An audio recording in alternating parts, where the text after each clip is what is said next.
बोलिए वृंदावन बिहारी लाल की जय। जय जय श्री राधे श्याम। आप सभी भक्तों का हमारे YouTube चैनल एस्ट्रो धाम पर बहुत बहुत स्वागत है। आज की इस वीडियो में हम शनिदेव से संबंधित चर्चा करेंगे। आइए हम जानते हैं कि शनिदेव यदि जन्म कुंडली के प्रथम भाव में हो तो हमें किस प्रकार के फल देते हैं। यदि शनिदेव हमारी जन्म कुंडली में लग्न में हो तो हमें एक परिश्रमी बनाते हैं। इसके साथ साथ हमें कठिन चुनौतियां भी प्राप्त होती हैं। कठिनाइयों से अत्यधिक हमें रूबरू होना पड़ता है।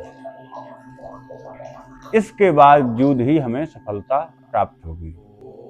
द्वितीय भाव में यदि शनि हो तो धन एकत्रित होना बहुत ही कठिन बात है।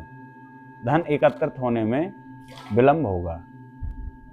आय से या धन प्राप्ति संबंधित भी आपको कठिन परिश्रम करने पड़ेंगे।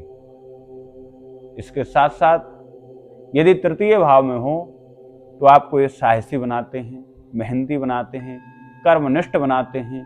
लगातार जो भी आप कार्य करेंगे उससे आप लगातार ही फल की प्राप्ति करेंगे। चतुर्थ स्थान पर यदि शनिदेव हों तो माता को कष्ट होता है। सुख से संबंधित जीवन में जितने भी प्रकार के जीवन में भूमि, भवन, वाहन आदि जो सुख हैं, उन सुखों में जीवन के जो मध्य आयु के बाद इन सभी प्रकार के सुख धीरे धीरे स्वतः ही प्राप्त होने लगते हैं। यदि पंचम भाव में शनि बैठा हो तो हमें विद्या से संबंधित, पढ़ाई लिखाई से संबंधित हमें लगातार अवरोध प्रदान करते हैं। पढ़ाई लिखाई से संबंधित हमें लगातार संघर्ष करना पड़ता है।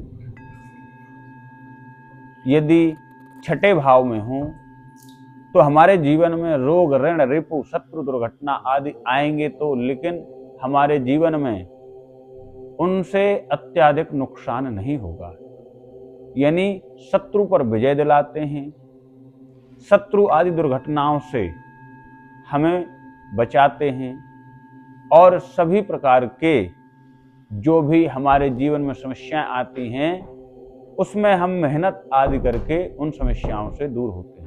यदि यही सप्तम भाव में शनि हो तो पार्टनरशिप में शक आदि होना, अपने पार्टनर के ऊपर शक आदि करना, भूमि, भवन, वाहन और स्वयं के विषय में अत्यधिक सोचना, लगातार मित्र और जीवन साथी के विषय में धोखा खाना, इस प्रकार से समस्याएं आती हैं। यदि यही सप्तम भाव में, यदि यही अष्टम भाव में शनि बैठा हो तो हमारी दीर्घायु प्रदान करता है और हमें एक ऐसी सोच प्रदान करते हैं जिस सोच के माध्यम से हम जीवन में एक यश और वैभव की प्राप्ति करते हैं और रिसर्च आदि में हमें आगे बढ़ाता है। यदि यही शनि नवम भाव में हो तो आप जानते ही हैं कि व्यक्ति का भाग्य थोड़ा धीरे काम करेगा और व्यक्ति को अपने कर्म पर ज़्यादा ध्यान देना चाहिए। यदि यही दसम भाव पर यदि शनि बैठे हों तो दसम भाव में बैठे हुए शनि हमें कृषि क्षेत्र में या फिर किसी भी क्षेत्र में अथवा सरकारी क्षेत्र आदि में हमें उन्नति आदि प्रदान करते हैं। लेकिन लगातार मेहनत जब हम करते रहेंगे तभी हमें फल की प्राप्ति होगी। यदि एकादश भाव में है तो आप सभी जानते हैं शनि विलंब का कारक है, तो एकादश भाव में होने से शनि हर एक कार्य क्षेत्र में आपको विलंब से प्रदान करेंगे, लेकिन जब भी देंगे, जो भी देंगे वो आपको बेहतरीन देंगे।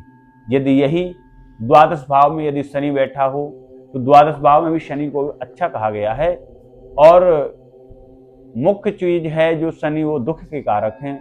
द्वादश भाव में शारीरिक हानि यानी हमें पंजे में चोट आदि लगने के योग बनते हैं और हमारा धन जो व्यय है वो बड़े ही सोच समझ करके हमें धन व्यय करना चाहिए, क्योंकि शनि कर्म फल लाता है। हम जिस क्षेत्र में हम व्यय करेंगे हमें उसी के अनुसार ही फल मिलेगा।